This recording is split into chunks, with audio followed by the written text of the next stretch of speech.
Well,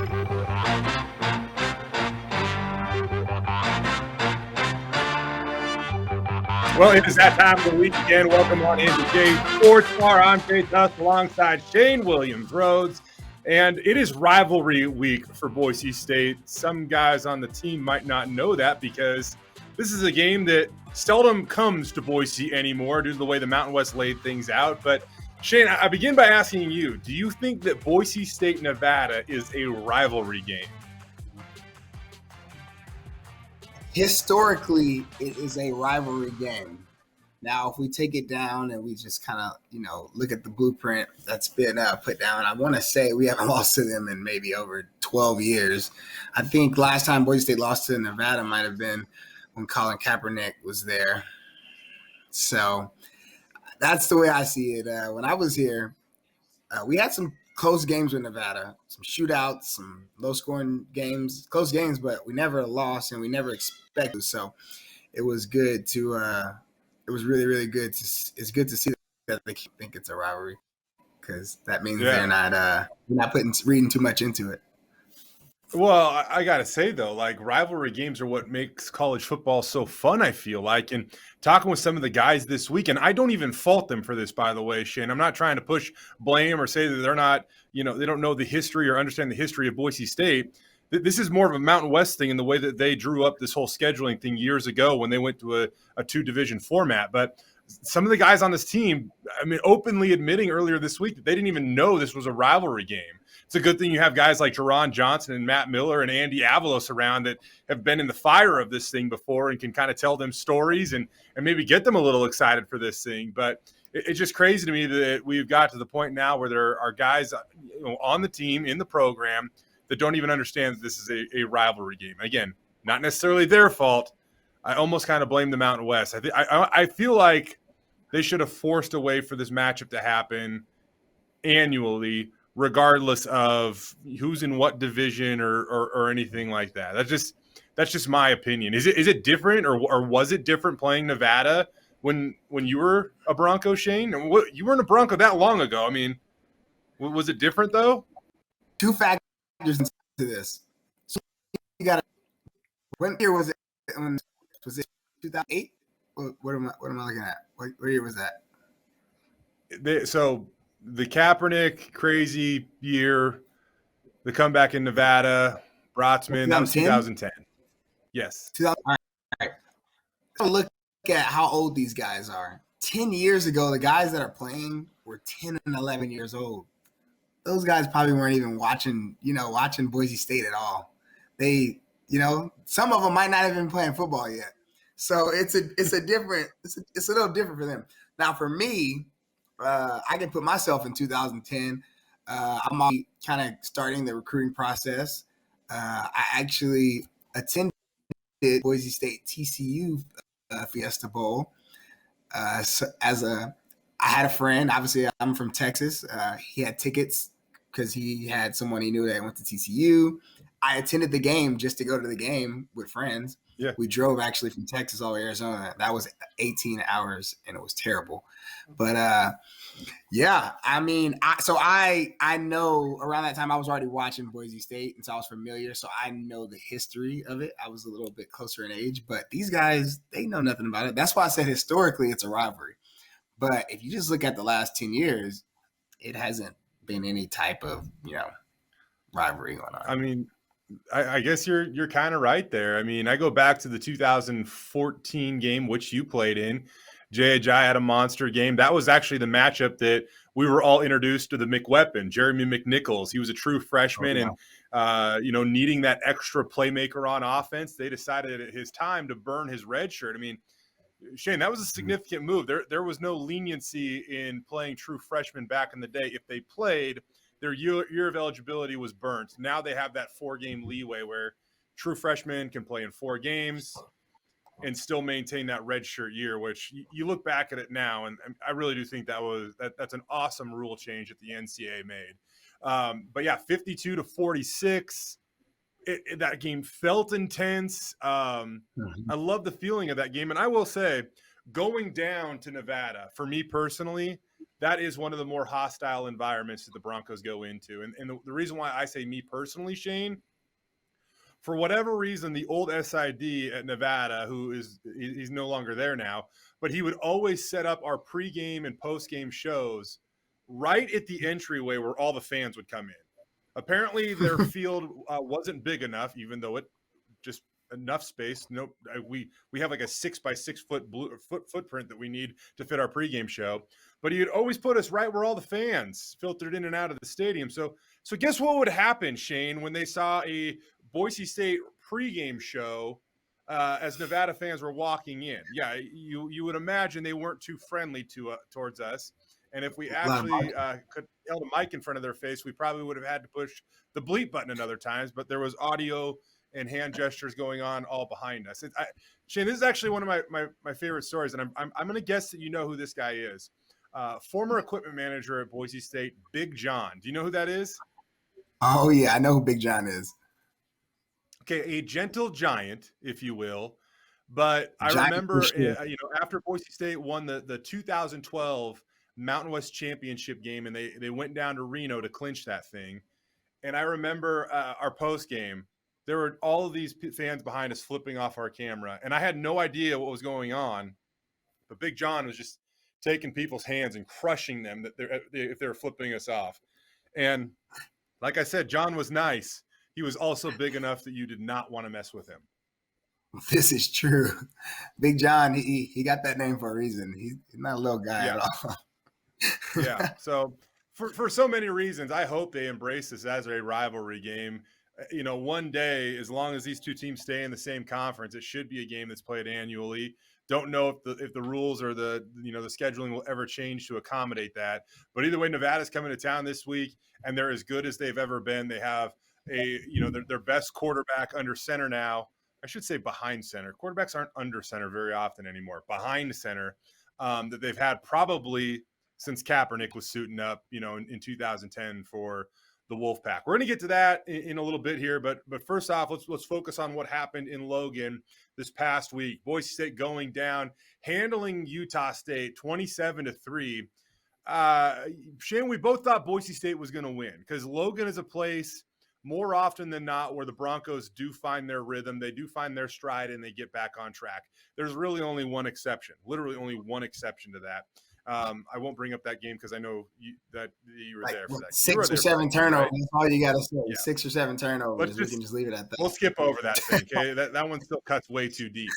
But one thing we were wrong about though is we thought that Boise State would have to, really go out and outscore Utah State. And while they did outscore Utah State, nobody predicted that the Aggies, who were averaging 41 points a game, would be limited to 3 points.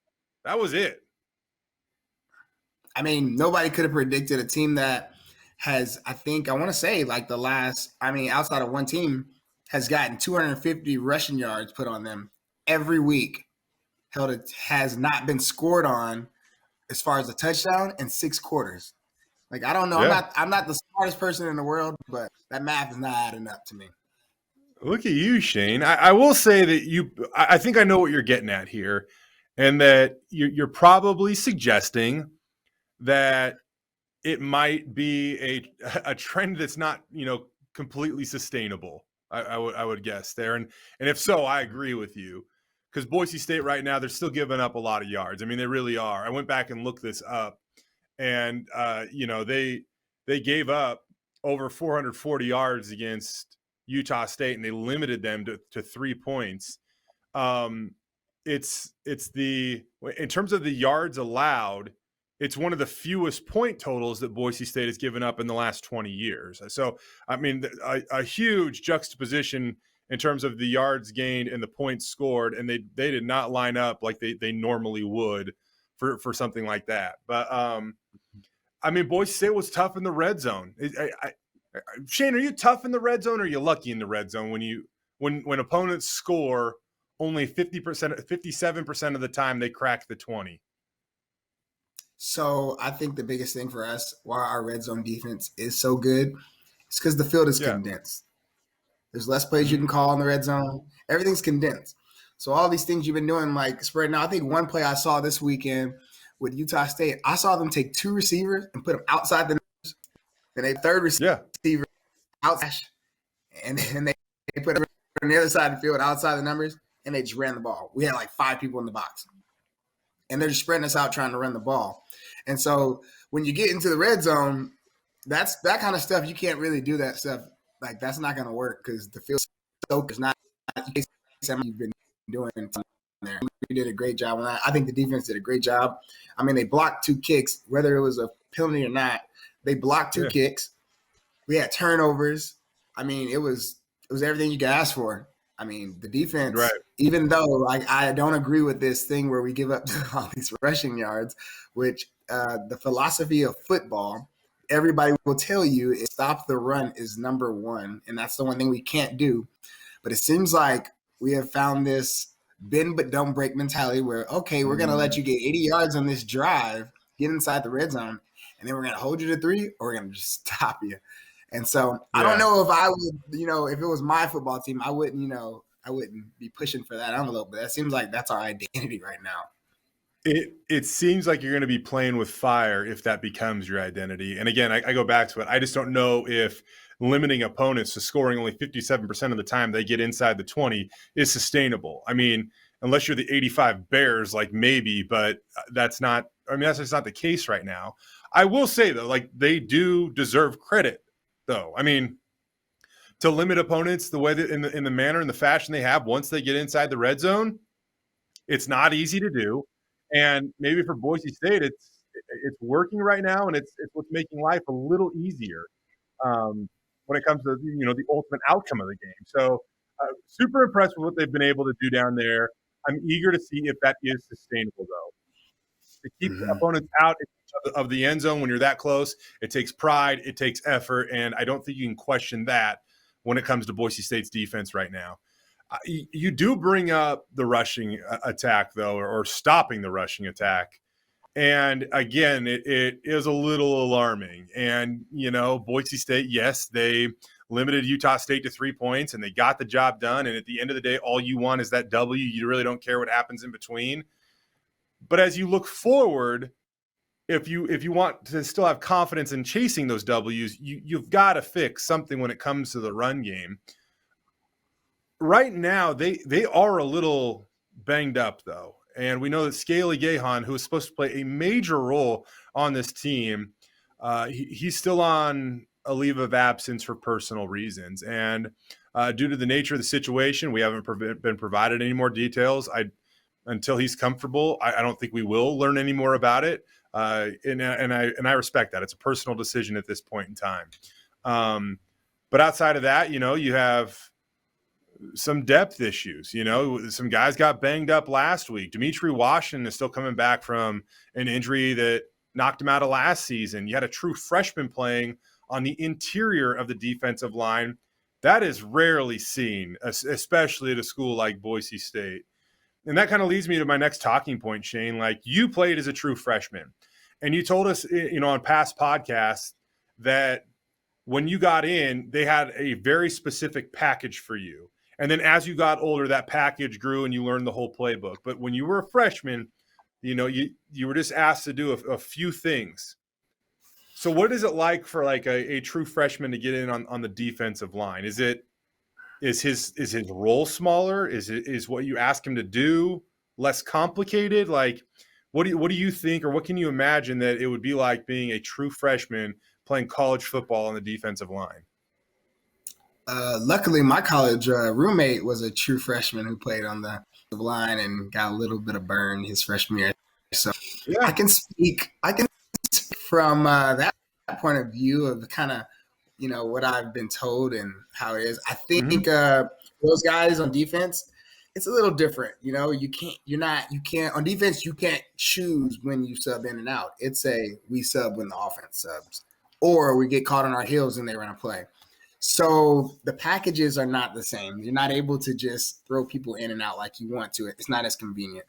You got to know everything, and it's tough. And I know on the D-line position where they I think the biggest thing that they struggle with, I think, as true freshmen coming in is definitely the size. Obviously, when you're a dominant Right. D-line in high school, you typically are a lot quicker, stronger than those guys. But coming in and playing bigger guys, stronger guys, faster guys, it's a little tougher. And then let alone get to the aspect of not knowing where you're going. And so necessarily you might know where you're going, but when you've repped something 50 times in fall camp, when you've repped something a whole year as a true freshman, and now it's your sophomore year, and you've seen it so many times, you know what speed you need to be moving at in order to get there to make the play successful. You know what the O-line is going to do if you take a certain step because you've seen it so many times, which is what makes the game a lot easier.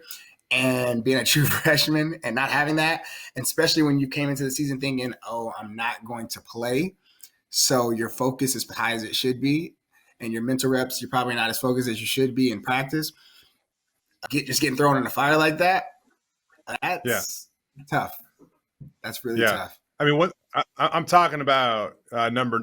I mean, if you're watching the game, all you need to know is the number 91. But a true freshman, Ahmad Hassini, and you talk with guys like Dimitri Washington who have played a number of games here at Boise State, and they're really confident in Ahmed. That is, Ahmed. But they're really confident in what he can do, and they say that he's super strong for a true freshman. Nonetheless, though, man, like that's a huge ask. If your program's in a situation where you're playing a true freshman 4 games into the season, I mean, what are games 5 and 6 and 7 going to look like? And those games, by the way, at least the next 2 particularly, are Nevada and BYU, 2 rivalry games. 2 games that you figure are going to be tough, especially going down to Provo. Those are grown men down there, literally. And the physicality of that game is going to be, one of the tougher ones for Boise State this year. I don't want to look too far ahead, but that's just my take on this thing. So I'm not necessarily making excuses as why the run game has struggled at times, but or stopping the run has struggled at times, but I mean, you could definitely, point to something like that they're overcoming at this point in time. On the offensive side of the ball, Shane, it's kind of the same story again this week. Still waiting for that ground game to really hit its stride. And they definitely did have success, I should say. I mean, like, it was a step forward against Utah State. But my question for you is what do you think about how they ran the ball, and not necessarily the productivity, but all of the people they used back there in an effort to get it done. And that included lining Khalil Shakir up at Wildcat, George Halani at Wildcat. They did have some more traditional running plays, but Hank Bachmeier rushed for 44 net rushing yards. And going into the game, Shane, he had 53 net rushing yards for his entire career. So it was a very different, dare I say, a more unconventional way to get it done. Still productive, and that's what you want at the end of the day. But what do you make of how Boise State, had to call plays and line up personnel in order to get the ground game going? Is that sustainable? It could be sustainable, but I have a love-hate relationship with how our run game went on Saturday. So my love is, I love the fact that we understood that just running the ball with our running backs was not successful. So if you look at the first 6 runs of the day, you had CT get a carry, you had Shakir get a carry, you had Halani get a carry, you had Hank get a carry. So 4 of the first 6 runs were from 4 different people, and 3 of them were not running backs. I like that aspect. Because not only is it taking pressure off of, obviously, us trying to ground and pound the ball, but now it's giving them other looks where they can't just bring all these people in the box and just shoot it at. Because those runs, a lot of those runs, like CT's run was outside, Hank's was an outside run.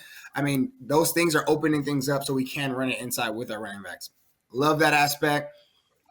That was great. I mean, you did something different to try to get something going. We moved the ball. Every one of those guys who touched the ball, I think they had over 5 yards. The hate on that is when you look at average yards per carry. All right, let's look at Utah State first. Utah State had 3 guys go over 6 yards per carry. 3 guys. Okay. And they were all running backs. We had we had those receivers and running backs and quarterbacks. They averaged, I believe, over 5 yards a touch on those carries. Our running back, though, guy who had over carries, we averaged 3.5. We still got to figure out how to get the traditional run game going. That's what I don't like, because even when we wanted to run with our running back, we still were not as successful as we've been in the past. I mean, you just look at it. I mean, the other guys who carried the ball probably had carries combined, but outside of those 8 carries, the running game was not good. Yeah. By the way, Shane, I got to compliment you, man. You are doing your homework. This is awesome. Absolute A for effort and accuracy, for that matter. But I'm still trying to know more and understand more about the RPO offense. And I don't know if it's just lost on me, if I got this wrong, if I'm interpreting it wrong. I don't know. Maybe you can shine some light on this for me. But it just seems like there aren't that many times in a game where it's like we're running the football. You might know we're running the football, but we're going to get off the line and we're going to do our job better than you, and we're going to impose our will. And I mean, in all honesty, the only time it feels like this really happens is when they get down near the goal line. They take out their wide receivers. They might add a tight end. They add, in many cases, 2 blocking, two additional blockers in Uzo Suji, who's a tackle, and Scott Matlock, who is a tackle on the defensive side of the ball, for whatever. And then they put Andrew Van Buren in the backfield. That's like the one occasion or personnel package where it feels like you have that mentality. We're getting off the line of scrimmage. We're gonna beat you, and we're gonna score. But I just don't feel like that happens enough, maybe outside the red zone. And I'm not an offensive coordinator. I will be the first to admit that. There are people over in that building that are light years smarter than I am when it comes to the game of football. Otherwise, I'd be over there. And I'm not even close to that status. So I know that they know more than me. But what don't I know? What am I not necessarily getting? I guess is what I'm trying to get at. So I think it's philosophy, because whether I agree or don't agree with how offenses and things were ran in the past. Yeah. I think when I was when I played, if we ever got to 3rd and 1 or 4th and 1, we had a package called Giants. Giants meant every receiver that is on this team get out of the game, and we're going 4 tight ends. You got Jake Rowe, you got Alec Daniels. We're throwing guys in who are going to block, and then we might throw in some extra tackles. It was giant. There's no receiver field. And I feel like, and that meant we were just gonna run the ball. We're running it no matter what, and we're gonna get this 3rd and 1, this 4th and 1, and then we're gonna take them all out. They're gonna put our skill positions in. But a philosophy with Tim is, he slings the ball. He wants his receivers in. But I feel like they're scared to just say, screw it. We're going to show our hand, and we're just going to beat you man on man. That's what you got to be willing to do. If you have the guys, which I think we have guys, if we're going to line up and do that, let's do it. If we need the yard or 2 guys in, that's what they're there for. We keep those receivers in. And now you got safeties in the box who aren't getting blocked, who are coming in, stuffing stuff, taking on blocks. It's not helping us. I think we have to be willing to put in those big guys. And when I was playing, I always was like, man, why are we putting in all these tight ends? You don't understand. You're in the big. I'm like, I need to be in the game, but it makes sense now when you watch it from the sidelines and from the stands. And you see smaller guys in, and those smaller guys who are in slots, they're causing safeties to come into the box, which is not helping the run game, So it makes sense, but which is really good, because now you get to see different looks and why people do things certain ways. But I think philosophy is huge, which I know a lot of people have been questioning Tim's philosophy all year. But I think that's something that, like on the goal line, like you said, we decided to do it on the goal line, and what happens? We score a touchdown. Like, why can't we do that on the 35-yard line and we need 1 yard? I mean, Andrew Van Buren. Yeah, Andrew Van Buren. His his batting average, if you will, when he gets into the game near the goal line is incredible. He's got 8 carries inside the red zone, and 4 of them have resulted in touchdowns. So he's been highly successful. And I will say this, Shane, you know, you go back to the UCF game, and Boise State did go for it on a 4th and short situation from, I think it was just outside the red zone, and they did use that package, and they were successful. They did pick up that first down. And so I don't know. I mean, like I'm not trying to feed the negativity or criticism or anything like that. I'm just trying to be just and trying to figure out like how this is going to look and work going forward. And I feel for what Boise State is accustomed to in the production they've had, specifically at the running back position. Like, it warrants a discussion and an understanding of trying to figure this out. Like, if we're not supposed to expect a running back to rush for 1,000 yards in a season anymore, like, that's fine. But how, like, where do those yards go? Where does that productivity go? How are we supposed to view it, you know? And in the RPO too, you think like just the nature of it. If the decision's on the quarterback, Shane, and he has a run pass option and he sees a read that might be, you know, this might not be the case, but I'm just going to use this as an analogy. If he sees a case, you know, a look that he might be a little unsure of, what do you think he's going to do as the quarterback? He's gonna run, which what I think is the part of the RPO offense. I think if you're going to run that, you have to have a quarterback who can, you know. Oh, he's going to run. That's what I'm saying, though. But I guess my point is he's still going to probably keep the ball in his hands. So it's not handing it off for what we view as a traditional run game. It's either handing the ball off, or excuse me, it's either keeping the ball in his hands and throwing it, or making a play with his own feet. And so that's what, you know, in the past with a guy like Jay Ajayi or Jeremy McNichols or Alexander Madison, that option was taken away, Shane. Like, it was like, no, feed these dudes, you know? Is that right? Primarily in the RPO offense, if you're in doubt, you are supposed to give, right?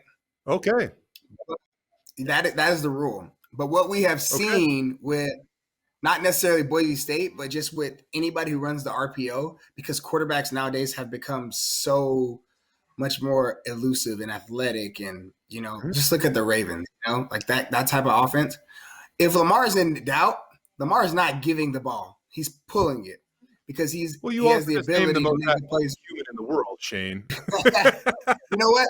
How about this? Let's go with somebody who's not even. Let's go with Cam Newton. Let's roll. All right. Even in New England, when we saw Cam last year, when in doubt, Cam Newton was not handing off the ball. He was pulling it, where now he still has an option to throw it, dump it off in the flats, throw it, or still run the ball. Where I struggle with offenses who run the RPO, who don't have a quarterback or an elusive quarterback, is once that ball is pulled, it's kind of like a one-way go for him, because he can't run. Yeah. Or he's not going to outrun a linebacker to the sideline and get a first down. Right. So it's like, I don't know if the offense, if we're going to do that.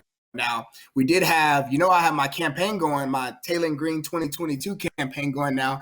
And, you know, he got into the game this week. Now if we're going to run some RPO, let's do a game and let's see what he can do. Like, that's when I feel like that's the best time to run your RPOs, when you got a threat on the, so that it's a 3-way go. You know, I hand it off to the running back. Then I pull it. I have an option to throw it. I have an option to take off if I want to, get 6 yards, slide, get up, we run another play. That's where you'll see the most successful RPOs, to me. I mean, look at Gabriel from UCF. I know he got hurt a week or so ago, but that kid, what did he run for? What did he run for against us? Oh, yeah, I mean, he was being able. I can't remember his net because he got sacked a couple times, but he was up over 70 yards, I believe. I mean, being able to run, that just adds another element, and it will kill you. And we saw how that killed us, and just taking off. Yep. You're right. That's a great way to look at it, Shane. And like, it is kind of funny because we call it the RPO, which is run pass option. But if you do have someone back there running the RPO, it's almost a run pass option followed by a run pass option, you know, like, or a pass run option, I suppose, because you always have the ability to take off with your feet. I mean, heck, we could even use Hank as an example this last week, because he did at times use his feet to pick up yards, a significant amount of yards. And I think Hank had more explosive runs in that game than any other player roster. So like he proved he could do it. But again, I mean, it just is what it is, Shane. Like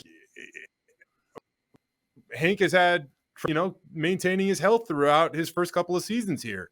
So then, again, it's not. I'm not trying to be critical. I promise. Like I feel like it's a reasonable discussion, but like you also have to wonder how many times you want to put a guy like that has had a little bit of an injury history in those situations. And it's football, so I don't know how much you can question it, but it's just all part of the discussion. And at the end of the day, I think that we watch this team so much, and there are people that care about this team so much.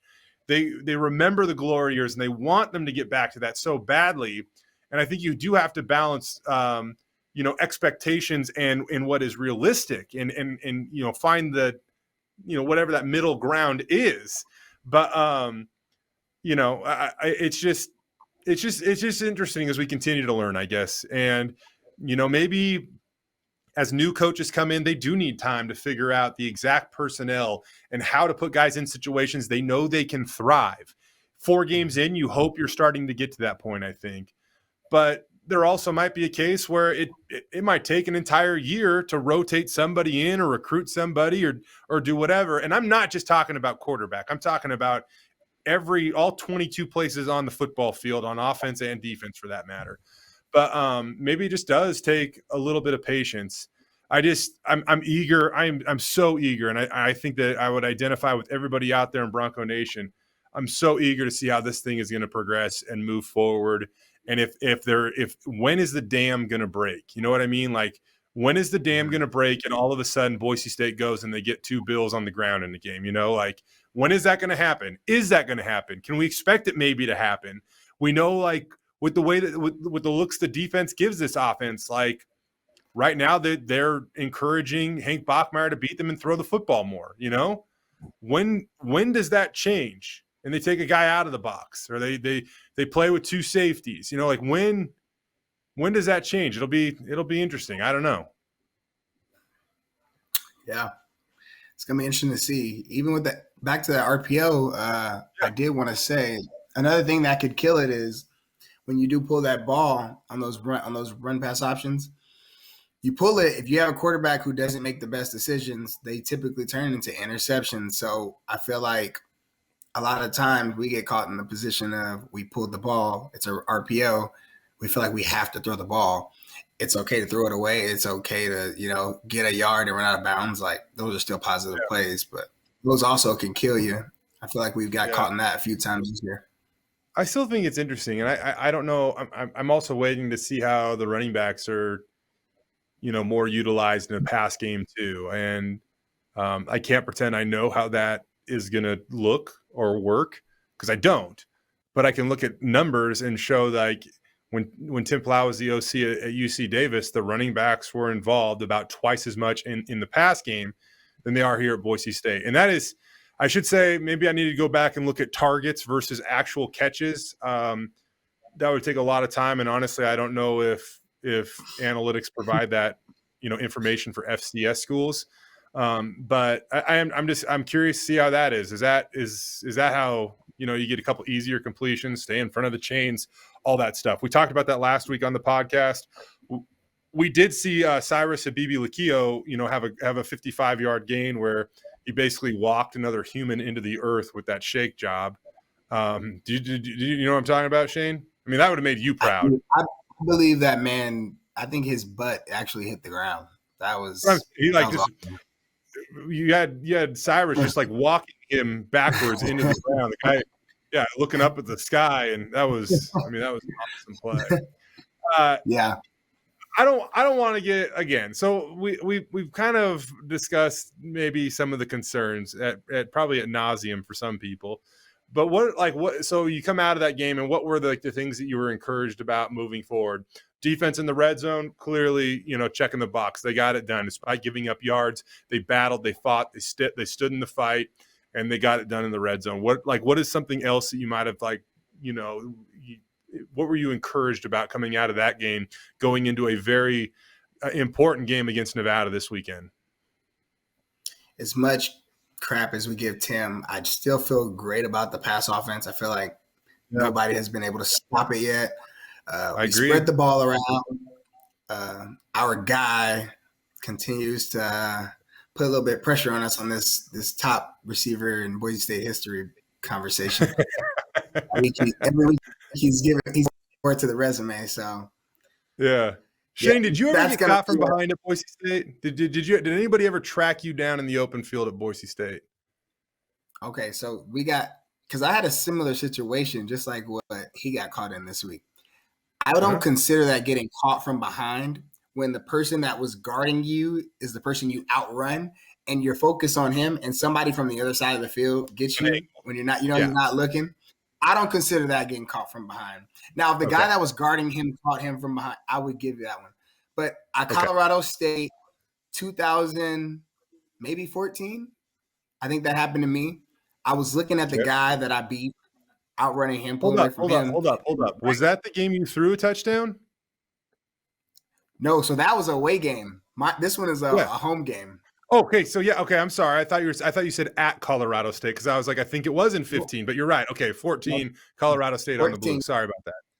And I looking at the guy that I beat, like running away from him, and then I finally looked to the left, and as soon as I did, the guy was in the air jumping, and he literally jumped on my back. Didn't see him. If so, I would have just took an angle towards the pylon because would have been an easy 6, but it happens, It happens to us. I'm kidding, by the way. Khalil Shakir is ridiculous. Like he's unreal, and you're right. I like the fact. I like how you broke that down, Shane, because if you get caught by a guy that's basically running stride for stride with you, that's one thing. But if it's a guy that has a complete angle on you from another side of the field, that's not necessarily getting caught from behind. I completely agree with you on that. But yeah, Shaq was incredible once again. He contributed in the running game. He had 6 carries, lined up in the Wildcat a number of times.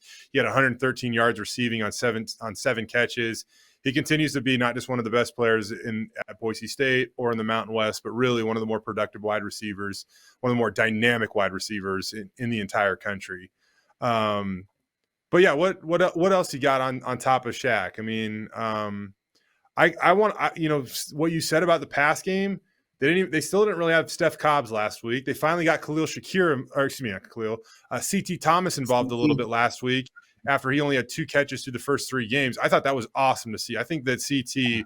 provides a little spark for this offense, and you can see when he got that. We said this last week on the podcast, Shane. Not only get C.T. A couple of touches, but to get him a couple early touches, just to get that rhythm, like force it, let him feel it, and then like let him thrive from that as the game goes along. But you really are right though. Like I do feel like a lot of times there's so much focus on the inability to run that it detracts from their success to throw the football.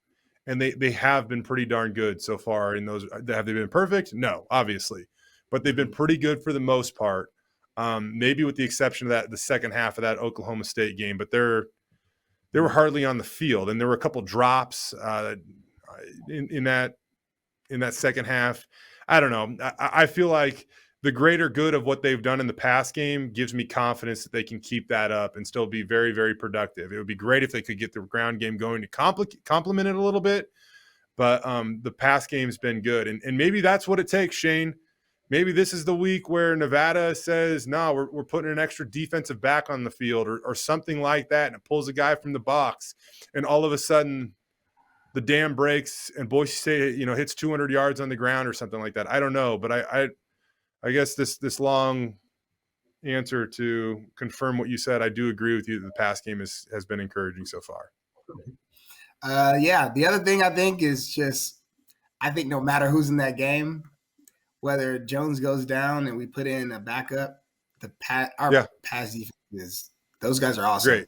I mean, I know we get there's going to be explosive plays. Things are going to happen, but when it's time to put on the big boy pants, those guys are covering, and it's great. Yep. Yeah, it's ridiculous to think you're not going to give up any explosive plays in the way college football is, in the way college football offenses have grown in attack defenses. Like it's not logical to think that would be the expectation. A few less in the run game, sure. I think that's reasonable to expect that maybe some of those get cut out. But yeah, whether it be J.L. Skinner, Tyreek Jones, Markel Reed, who was a little limited against Utah State, Tyreek LaBeouf, those guys have been great. Caleb Biggers, the transfer from Bowling Green, played quite a bit, probably his most ever on defense at Utah State. Shea Oladipo, who was rotated in at times, a true freshman for Tyreek Jones. Really encouraged with what's going on back there. Focusing on J.L. Skinner for a moment, though, Shane, how close is JL to making the jump in your mind? And it's so funny because we talked to him and he says what he's supposed to say. He says that he hasn't played that good this season because Boise State has 2 losses. He's becoming a fan favorite because of stuff like that. But from a guy that reports on football to a guy that played football and knows the game extremely well, how close is JL Skinner, do you think, to maybe making the jump to that league where they pay guys? Not through NIL deals either, just straight hard cash. I think by the end of the season, from all of the games that he'll get in under his belt, all more of what he'll see. So I think I was maybe the first play of the game for Utah State. I rewatched the game and he got caught looking in the backfield and they did that post route from the slot and he made the tackle. But, I just think repetition for him. It's just repetition. And I don't think, obviously, we all agree that it isn't the run game where he's going to need that to get better. It is the pass game. And I think if he gets that, and it's not him having better hips, it's not him being more athletic, it's just him seeing it more. The more he sees stuff, like, because I know when I played, when I used to line up, I would get out there and Dante Dion and Darien Thompson would know the route combination that was coming before you ran it. So it's kind of hard to run a route when the guys are going to the spot because they know what the route combination is. Dante wait. Shane, can you explain how they would do that? Like would they just know like the personnel, like the splits? Like how would they know that? So it starts at let's put it all out there. It starts at Drill Gavins and Jamar Taylor. So we get there. That's who the guys are starting, right?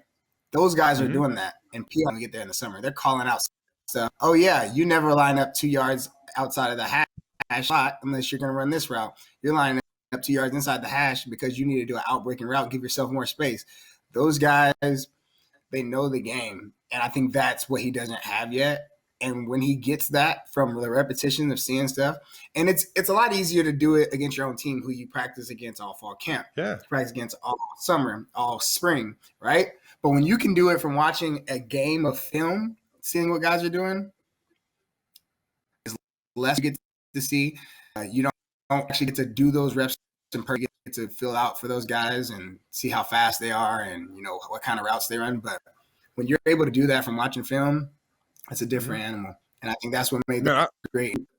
Having that another year under his belt and knowing that when you play Utah State, you know, you're going to get some of those routes, you know, from the slot and those kind of different things. And knowing your personnel, knowing that 13 is the best receiver on the other team and those kind of things, I think once he gets that under his belt, it's going to be scary because we won't just be seeing some Sports Center top 10s off hits. It'll be some interceptions in there too. Yeah. Love that breakdown, Shane. That's awesome because talking with JL yesterday, he's telling me he still feels like he has a lot to work on. And I'm like, yeah, okay. I bet you do. Mr. Second in the country in tackles per game with over 11. But, you know, I guess nobody, you know, he's only a true junior. He's not perfect yet. It feels like he is a lot of the times, but it's interesting to see maybe what he is thinking about when he says he has a long ways to go. Does he have a long ways to go? I don't know. But that's interesting insight on maybe an area where he still could grow and get even better. And my God, if he continues to get better, wow, I don't even know what to say. I mean, I saw the evolution of Leighton Vanderesch at Boise State, and that was remarkable. And it was a couple games into the season in 2017 where all of a sudden it was like, wow, this guy isn't just good. Like he is he's like stacking up like he's going to be an Mhm. NFL draft pick. And he just continued to ascend from there. And by the time the draft rolled around, he was a first-round pick. Thinking JL can get to that point, I mean, Leighton's tied with Shea McClellan for the highest defensive drafted player in school history. So, gauge expectations there, everybody. But he definitely seems like he is really continuing to climb and maybe putting himself in a position. Plus, he's like 6'4", 220 playing safety. Physically, he's going to be there. But maybe between the ears is where he continues to grow. So Now Nevada. Who is our highest draft pick at safety? Is it Darien Thompson? Oh, or is it George? I'm racking my brain. I think it's George Iloka because I think that Darien was a 5th-round guy. I'll double check that, but George I think was actually a 5th-round guy too. I'm going to double check that. What's that? Darien around? Yeah, you're right. Okay. I'm going to say it's Darien. Yeah. It's got to be Darien then. Yeah. But I mean, either way, that's okay. Yeah. 3rd round New York Giants, 2016. Yeah. So there you have it. I think it's got to be Darien Thompson in terms of safety. Defensive back, I mean, obviously they had Jamar Taylor going the 2nd. You had Kyle Wilson going the 1st. So the backs that they've had some talented dudes back there. Even Gerald Alexander went pretty early too. But yeah, I don't know, man. I think that he is the real deal. He feels like an extremely talented player, and we'll see where he winds up. But yeah. But now you have obviously Boise State hosting Nevada this week, and we talked a little bit about the rivalry aspect of this matchup earlier. But now Boise State's going to have to try to contain one of the most talented quarterbacks in college football in Carson Strong. And I will say this, like during the middle of the summer, there were some websites out there, I think it was Sports Illustrated, that said he might be the 1st overall pick in the NFL draft. I don't know if that was like as much as, hey, let's go out on a limb so we can get a bunch of clicks on this article, or if they truly believed he might be the 1st overall pick. He'll put himself in the discussion of being a very high draft pick without a doubt. But 1st overall, like let's kind of wait and see on that one. When you guys were getting ready to take on a big quarterback, and I'm not looking for coach speak here, Shane Williams-Rhodes, I'm looking for honesty. When you were getting ready to take on an insanely talented quarterback, how much more did the offense know that they were going to have to be on their game to keep up with that quarterback? And the defense know, hey, man, this guy can make every throw on the field, which means this week we are going to have to cover everywhere on the field. How much did it require everyone to heighten their game? Honest answer, when we played, I felt our defense was so good. I mean, we had to play against Josh Allen. I guess he's okay back, right? Yeah. We had some Josh Allens we had to play against. I mean, I always felt our defense was good enough to maintain whoever we had to play. That's a good feeling to have. Yeah.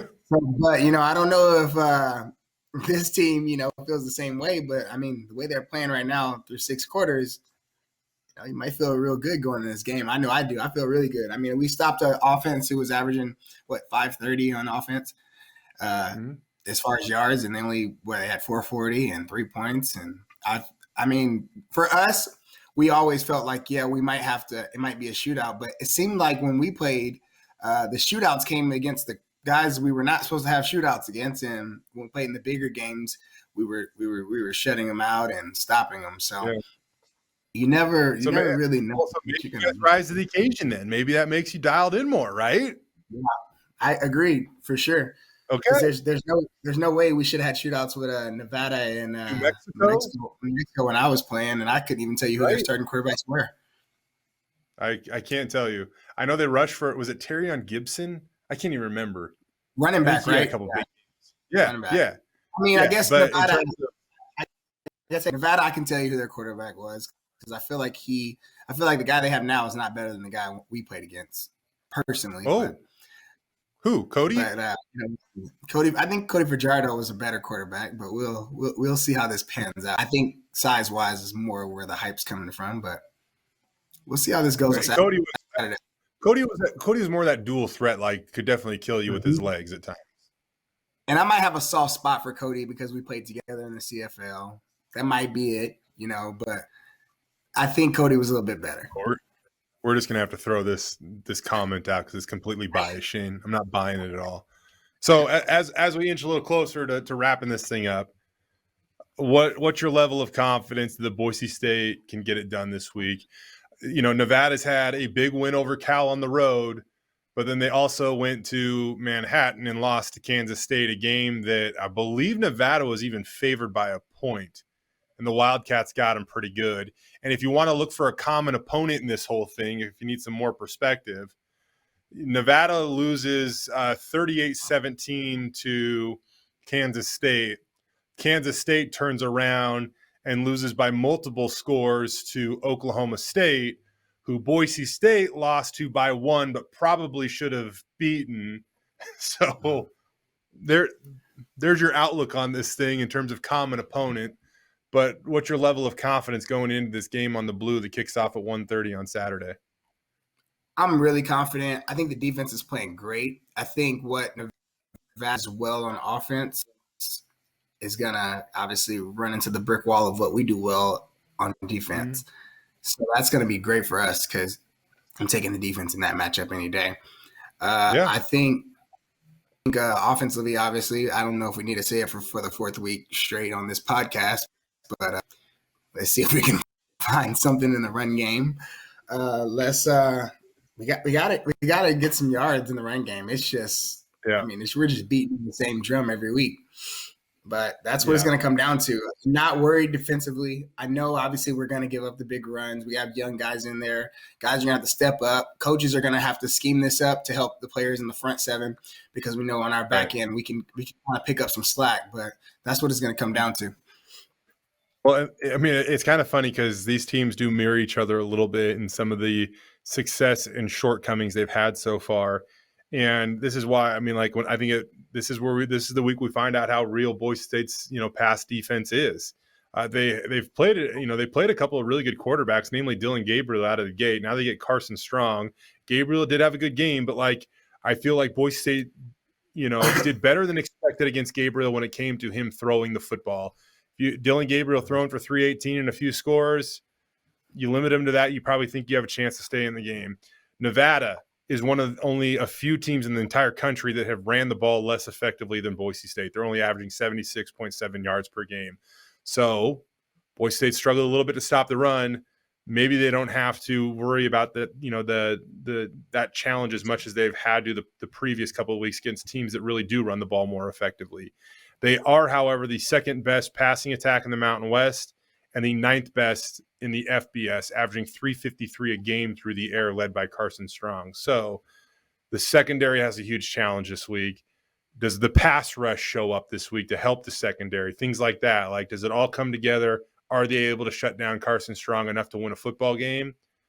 We'll see. I like the optics of it. I'll say that. I'm somewhat confident in the optics of that, but I guess we'll see how it plays out. Boise State in this matchup, earlier I checked, was a 5-point favorite at home. Up to 6.5 now. Yeah, 6.5 now. The over-under on this thing, 59. So I'm not asking for betting advice, but I'm just asking for what do you think of those metrics? As a betting man, I'm gonna have to say, Boise State. I guess I am asking you for betting advice.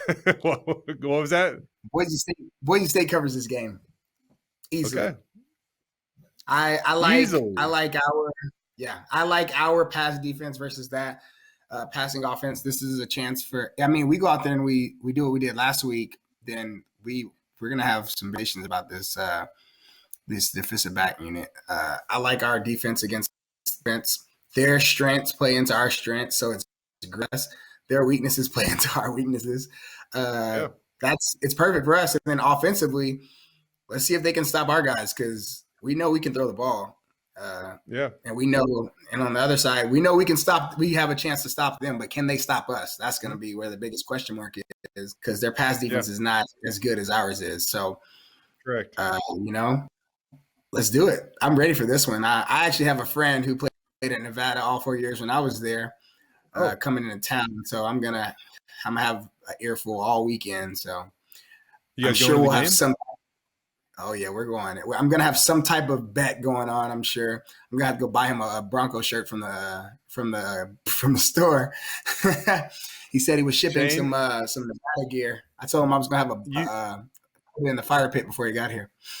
I was gonna say, you better not show up having a Sport Nevada gear on this podcast next week, man. Like that better not happen. Yeah, that actually brings me back. Sure. Hey, you told the story earlier about going to the Boise State TCU game. Where did your allegiance lie for that game, Shane? If we're being honest, this is a full honesty, full transparency podcast, Shane. What team were you rooting for? I didn't go there actually rooting for any team. I don't even think I wore either team's like colors or anything. I wore just like a regular T-shirt or whatever. I bought a Fiesta Bowl shirt that had both teams on it, but I didn't really have any my allegiance didn't lie anywhere for that game. It was kind of just a, hey, I got tickets, let's go type thing.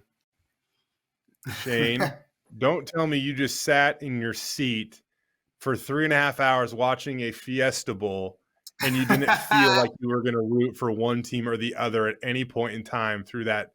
I mean, are you telling me that, like, Shane, were you rooting for TCU that night?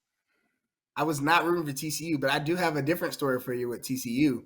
I think right, it was my senior year was the year we lost to TCU on the blue. I mean, sorry, my senior in high school was the year we lost to TCU on the blue, the 2-point conversion deal.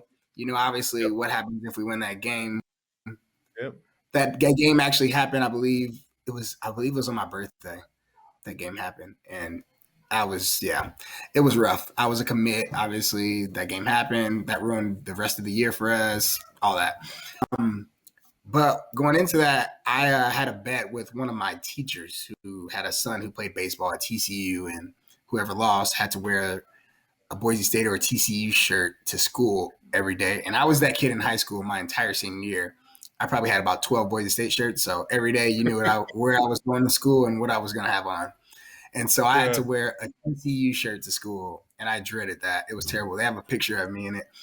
I probably can dig it up from somewhere in my phone, but I had to wear a big purple corn frog shirt to school. Light it on fire with that Nevada gear that your buddy's giving you. Well, I'm not worried about the Nevada gear because I won't have to wear it as long as we pull off this win. Yeah.